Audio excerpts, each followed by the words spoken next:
আসসালামু আলাইকুম রহমতুল্লাহ। সুপ্রিয় শিক্ষার্থীরা, আশা করছি তোমরা সকলে ভালো আছো। নতুন একটা লেকচারে তোমাদের সকলকে আমি স্বাগত জানাচ্ছি। আজকে আমরা আলোচনা করব আমাদের গণিতের 3.2 অধ্যায়টি থেকে 13 নম্বর যে প্রশ্নটি আছে সেই প্রশ্নটি। তো চলো কথা না বাড়িয়ে শুরু করা যাক। আমাদের পাঠ্য বইয়ের 13 দাগে যে প্রশ্নটি দেওয়া আছে আমরা সেই প্রশ্নটি এখানে লিখে নিয়েছি। প্রথম প্রশ্নটা ছিল একু প্লাস বিকু প্লাস সিকিউ ইজ ইকুয়াল টু 3abc, এটা আমাদের প্রমাণ করতে হবে। দ্বিতীয় প্রশ্নটা এখান থেকে দেখাতে হবে 1। তো চলো আমরা এক এক করে শুরু করি। আমরা প্রথম প্রশ্নটা সমাধান করার চেষ্টা করি। আমাদের এই প্রশ্নের জন্য আমাদের পাঠ্য বইয়ে একটা ডাটা দেওয়া আছে, সেটা হচ্ছে a plus B plus C is equal to 0। তো আমরা যেহেতু এটা প্রমাণ করতে হবে, তো আমরা এইখান থেকে আমরা এইটা প্রমাণ করব। কিভাবে প্রমাণ করব? ধরো আমরা লিখে ফেললাম a plus B plus C is equal to 0। এবার আমরা কি করব? এটাকে সাইড চেঞ্জ করব। তাহলে a plus B is equal to আমরা লিখতে পারি মাইনাস সি। এবার যেহেতু আমাদের কিউব লাগবে, মানে ঘন লাগবে, তো আমরা পুরো এই পাশে বাম পাশে যে অংশটা আছে এটাকে কিউব করব, এবং ডান পাশে যে অংশটা আছে এটাকেও কিউব করব। তো আমরা দেখো, আমরা একটা সূত্র জানি, a plus b whole to the power কিউবের সূত্রটা হচ্ছে এরকম, a cube plus B cube plus 3ab into a plus b. এটা হচ্ছে আমাদের সূত্র, a plus b whole to the power কিউবের ঘনের সূত্র। আর এখানে আমাদের মাইনাস সি কিউবে থাকে, তো এখানে মানে ঋণাত্মক চিহ্নের উপরে ঘন আছে, সুতরাং এই ঋণাত্মক চিহ্নটা থেকে যাবে। যদি এখানে বর্গ করতে বলতো তাহলে এখানে কিন্তু চিহ্নটা পজিটিভ হয়ে যেত। আশা করছি তোমরা এই বিষয়টা জানো।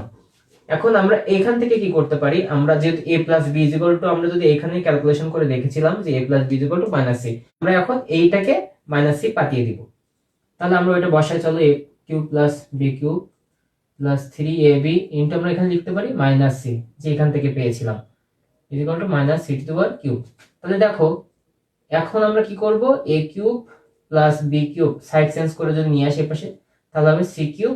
আর এখান থেকে যেহেতু প্লাস মাইনাসে মাইনাস থাকে, এই পাশে নিয়ে আসলে একবারে হয়ে যাবে কি প্লাস 3abc। দেখো তো এইটা আর এইটা যেটা প্রমাণ করতে বলেছে এক কিনা। সুতরাং আমরা বলতে পারি যে এইটা ইজ ইকুয়াল টু এইটা প্রুফড বা শর্ট, যেটা প্রশ্ন বলে থাকবে আর কি, সেরকম ভাবে আমরা লিখে ফেলবো। আশা করছি তোমরা এই প্রশ্নটা বুঝতে পেরেছো। এবার আমরা দ্বিতীয় যে প্রশ্নটা ছিল, দ্বিতীয় প্রশ্নটা সমাধান করার চেষ্টা করব। চলো এখানে দেখো দেয়া আছে b প্লাস সি এর whole square 3/3abc plus c plus a এর হোল স্কয়ার বা 3aca plus a plus b এর হোল স্কয়ার ভাগ 3ab। a plus b plus c is equal to 0। এটাকে যদি আমরা সাইড চেঞ্জ করি, অর্থাৎ যদি এখানে দেখো b প্লাস c চেয়েছে, প্রথম রাশিটা আমরা b প্লাস c যদি এখানে রেখে দেই, তাহলে এই পাশে লিখতে পারি মাইনাস a। ঠিক অনুরূপ ভাবে যদি c প্লাস a রাখি, তাহলে আমরা এই পাশে লিখতে পারি মাইনাস b। আবার অনুরূপে যদি লিখতে চাই a প্লাস b, তাহলে এই পাশে লিখতে পারি মাইনাস c। দেখো তো এইখান থেকে আমরা এটা লিখতে পারি কিনা? অবশ্যই লিখতে পারি। এবার আমরা প্রশ্ন মতে, আমাদের প্রশ্ন মতে কি দেয়া ছিল সেটা একটু এখানে লিখে ফেলি, b প্লাস c এর হোল স্কয়ার ভাগ 3bc plus c plus a এর হোল স্কয়ার ভাগ 3ca plus a plus b এর হোল স্কয়ার ভাগ 3ab। দেখো এখানে আমরা এবার কি করব? এই যে মানটা পেয়েছি, মানটা এক এক করে বসিয়ে দেব। তাহলে b plus c equal to আমরা জেনেছি কি মাইনাস a এর হোল স্কয়ার ভাগ কত 3bc থাকছে, c প্লাস a এর মান কত পেয়েছিলাম মাইনাস b এর হোল স্কয়ার থাকছে আর কি 3ca plus a plus b এর মান পেয়েছিলাম কত মাইনাস c এর হোল স্কয়ার ভাগ কি 3ab।